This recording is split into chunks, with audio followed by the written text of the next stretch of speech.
ధ్యానం ద్వారా ఆగ్రహ ప్రవర్తనను తగ్గించవచ్చు అనే విషయంపై నేను ఇచ్చిన ఉపన్యాసానికి స్పందిస్తూ ఒక పాఠశాల ఉపాధ్యాయురాలు నన్ను 2 ప్రశ్నలు అడిగారు.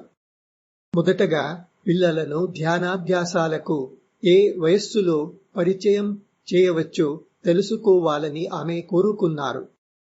రెండవదిగా గోలగా ఉన్న తరగతిని శాంతపరచడానికి పిల్లలతో ఓం జపం చేయించే తన విధానాన్ని నేను సమర్థిస్తున్నానా అని అడిగారు. ఆమె అనుభవం ప్రకారం అలా చేయడం వల్ల పిల్లలు కొంతసేపైనా శాంతంగా మారుతారు. ఈ 2 ప్రశ్నలు చాలా ఆసక్తికరమైనవి మరియు కొంచెం వివరమైన సమాధానం అవసరం. అదే విషయాన్ని ఈ భాగంలో చూస్తాం. పిల్లల కోసం ధ్యానం, సరైన వయస్సు, సరైన విధానం. మొదట, పిల్లలకు ధ్యానం ఏ వయస్సులో నేర్పాలి?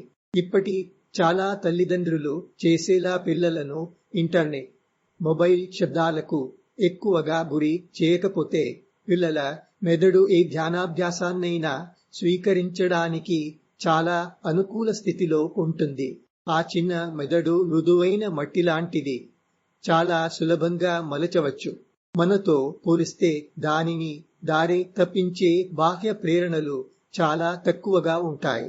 అందుకే ఇదే ధ్యానం ప్రారంభించడానికి సరైన సమయం. అయితే రెండవ ప్రశ్నలో కనిపించినట్లుగా ధ్యానాన్ని తాత్కాలిక సమస్య పరిష్కారంగా చూడకూడదు. సరైన ధ్యానాభ్యాసం ముందుగానే అలవాటు చేసి ఉంటే అలాంటి పరిస్థితులు చాలా అరుదుగా ఏర్పడేవి.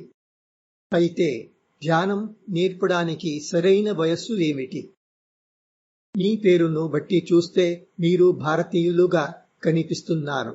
అది నిజమైతే ఈ విషయంలో విస్తృతంగా అధ్యయనం చేసిన మీ పూర్వీకులపై మీరు గర్వపడాలి.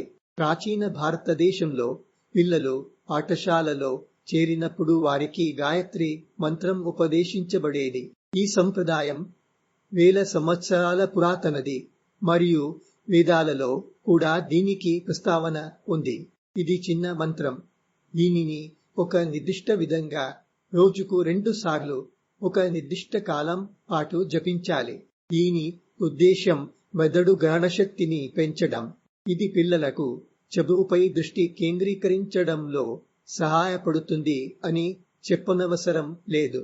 తరువాత జీవితంలో కూడా పదునైన మనస్సు చాలా ఉపయోగపడుతుంది. అందుకే ఈ మంత్రాన్ని జీవితాంతం జపించమని సూచించబడింది.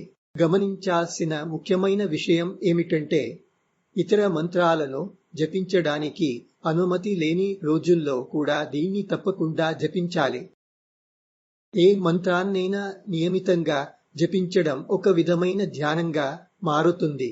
దీని ప్రధాన ఉద్దేశ్యం గ్రహణ శక్తిని పదును పెట్టడం అయినప్పటికీ ఇది మనస్సును శాంతపరచి ఆలోచనలో స్పష్టతను ఇస్తుంది. వేల సంవత్సరాలుగా ఈ పద్ధతి కొనసాగుతున్నప్పటికీ కొన్ని అపోహల కారణంగా ఈ ప్రాచీన ధ్యాన విధానం క్రమంగా మరుగున పడుతోంది. స్పష్టత కోసం కొన్ని ప్రశ్నలను పరిశీలిద్దాం. ప్రశ్న 1. ఈ అభ్యాసాన్ని ఏ వయస్సులో ప్రారంభించాలి? పారంపర్యంగా పిల్లలు పాఠశాలలో చేరే వయస్సును గర్భాష్టమ అని అంటారు. అంటే తల్లి గర్భంలో గడిపిన కాలంతో కలిపి 8 సంవత్సరాలు. సుమారు చెప్పాలంటే ఇది జననం తర్వాత 7 సంవత్సరాలుగా భావించవచ్చు.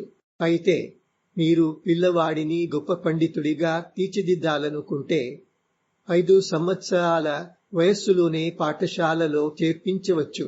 అదే వయస్సు నుంచే ధ్యానాభ్యాసాన్ని ప్రారంభించవచ్చు. ప్రశ్న 2. ఈ ధ్యానం కొన్ని కులాలకు మాత్రమే పరిమితమా? ప్రస్తుతం ఇది బ్రాహ్మణులకు మాత్రమే పరిమితమైనట్టు కనిపిస్తుంది.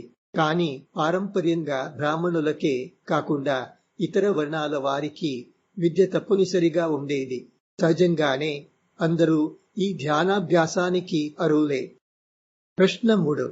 ఇది లింగానికి సంబంధించిందా? ప్రస్తుతం ఇది కేవలం అబ్బాయిలకు మాత్రమే పరిమితమైనట్టు కనిపిస్తుంది. కానీ ముందుగా అలా కాదు. ఇది తరువాత వచ్చిన వికృతి. ప్రాచీన భారతదేశంలో అబ్బాయిలు ఎలా పాఠశాలకు వెళ్లేవారో అమ్మాయిలు కూడా అలాగే వెళ్లేవారు. అందువల్ల ఇద్దరూ ఈ ధ్యానాన్ని అభ్యసించాల్సిందే అని భావించబడేది.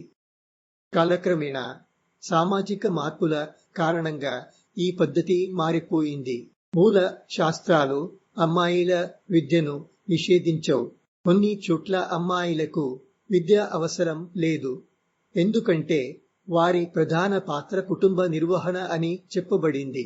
ఇది కఠినమైన నియమం కాదు. ఇది కేవలం పాత్రల విభజన మాత్రమే. ఈ రోజుల్లో దీనిని ఖచ్చితంగా అనుసరించాల్సిన అవసరం లేదు. ప్రశ్న 4. గాయత్రి మంత్ర జపం మహిళల ప్రజన వ్యవస్థకు హానికరమా? ఇంత పెద్ద హాస్యం ఇంకేముంటుంది. ఎవరు ఇలా చదివితే వారిని సాక్ష్యం అడగండి. అది శాస్త్రీయమైనదైనా, తార్కికమైనదైనా లేదా ప్రయోగాత్మకమైనదైనా. వారు ఎలాంటి సాక్ష్యాన్ని చూపలేరు. ఎందుకంటే ఇది ఆధారం లేని అపోహ మాత్రమే. ప్రశ్న 5. హిందువులు కానివారు గాయత్రి మంత్రాన్ని జపించవచ్చా? అలా చేస్తే వారి మతానికి విరుద్ధమవుతుందా? ఈ మంత్రం యొక్క అర్థాన్ని ఎవరైనా అర్థం చేసుకుంటే ఇది ఏ మతంలోని దేవుని భావనకైనా వర్తిస్తుందని వారికి స్పష్టమవుతుంది. ఇందులో ఒకే మతానికి పరిమితమైన అంశం ఏదీ లేదు. ఈ విషయాల గురించి నేను నా ఏ మంత్ర to enhance your mental capabilities పుస్తకంలో మరింత వివరంగా చర్చించాను. అందువల్ల అన్ని పిల్లలకు ఈ మంత్రాన్ని జపించడం నేర్పవచ్చు. కానీ అది ఫలితాన్ని ఇవ్వాలంటే నిరంతరంగా తప్పకుండా ఒక నిర్దిష్ట కాలం పాటు జపించాలి. ఈ మంత్రం ఎలా పనిచేస్తుంది? ఈ మంత్రం యొక్క ధ్వని నిర్మాణం జపం చేసే వ్యక్తి మెదడులోని దృష్టి వ్యవస్థను సమతుల్యం చేసి ఏకాగ్రతను పెంచుతుంది. అయితే ఇది అవసరమైన స్థాయి వరకు మాత్రమే ఏకాగ్రతను ఇస్తుంది, అధికంగా కాదు. ఈ సమతుల్య ఏకాగ్రతే వివిధ విషయాలను చదివే పిల్లవాడికి అవసరం. తరువాత జీవితంలో కూడా అనేక పనులను నిర్వహించడంలో ఇది సహాయపడుతుంది. కానీ అధిక ఏకాగ్రత ఒక వ్యక్తిని ఒకే విషయం మీద పూర్తిగా మునిగిపోవడానికి దారితీస్తుంది. అప్పుడు ఒకేసారి అనేక పనులను చేయడం కష్టమవుతుంది. మనకు కావలసింది సమతుల్య ఏకాగ్రత, పూర్తిగా మునిగిపోవడం కాదు. ఓం జపం కూడా ఏకాగ్రతను పెంచదా? అయితే గాయత్రి మంత్రం బదులు ఓం ఎందుకు జపించకూడదు? ఓంను ఎక్కువసేపు జపించడం వల్ల అధిక ఏకాగ్రత కలగవచ్చు. కొన్ని గురువులు ప్రచారం చేసే ఓం ఆధారిత ధ్యాన పద్ధతులపై చేసిన అధ్యయనాలు అధిక ఏకాగ్రత వల్ల కొన్ని ప్రతికూల ప్రభావాలు కలగవచ్చని సూచిస్తున్నాయి. పారంపర్యంగా ఓం ధ్యానం ప్రపంచ జీవితం నుండి వైదొలిగి పూర్తిగా ఆధ్యాత్మిక సాధనలో నిమగ్నమైన వారికి మాత్రమే అనుమతించబడింది. వారు సన్యాసులు. వారి ఏకైక లక్ష్యం లోక బంధనాల నుండి విముక్తి పొందడం.